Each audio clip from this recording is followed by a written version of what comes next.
Joining us live now from California is Democratic Congresswoman and co-chair of the Out of Poverty Caucus, Representative Barbara Lee. Representative, let me ask you there. We did hear from the congressional leaders. We did hear from the president on Friday. They sounded optimistic. They sounded like they were getting along. Is there reason for hope here? Do you think there will be a solution by the new year? I think there's a lot of reason for hope. We have to be optimistic because this really, quite frankly, is a human clip. And as an example of why we have to be hopeful and why I'm saying it's a human clip, many people don't realize, but as of December 28th, over 2 million people will be without unemployment compensation. That is extremely tragic.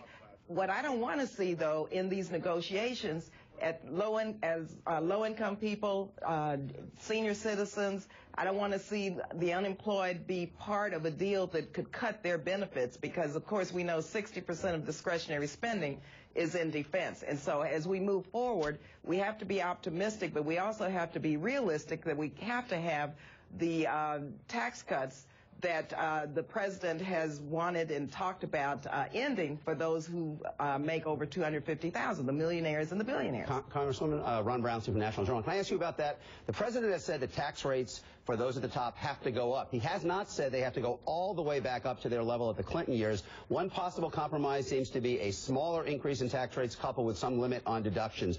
Would that be acceptable to you, or do you think tax rates for those at the top have to go all the way back where they were under Bill Clinton?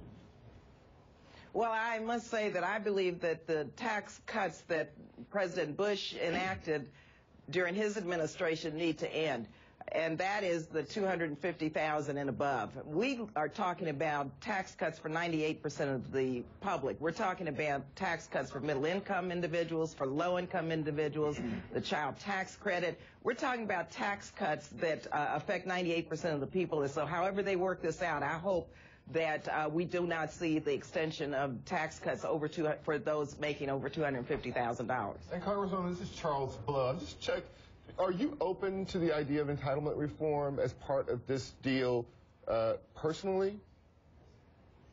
Personally, when you talk about entitlement reform, what are you talking about? I'm open to looking at the Pentagon budget. When you see the waste, fraud, and abuse that's in the Pentagon budget, we can't even at this point audit the Pentagon, and so I think we need to begin with defense. I'm specifically talking about things like Medicare, Social Security, Medicaid, the kind of programs that people generally don't like to touch.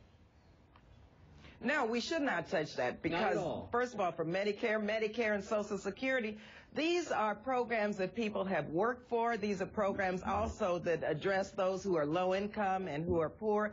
I don't believe that low-income individuals and the most vulnerable and our seniors should be part of a deal. First of all, they're just living on the edge as we speak anyway.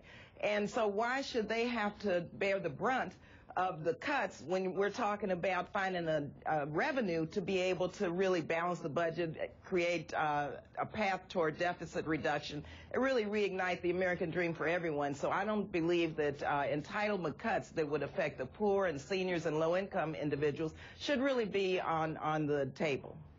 All right, Congresswoman Barbara Lee, our Representative Barbara Lee, that's a pretty solid line, though, you've drawn right there. No reform or cuts or changes to any of the entitlement programs there. Thanks for joining us this morning. Great to see you.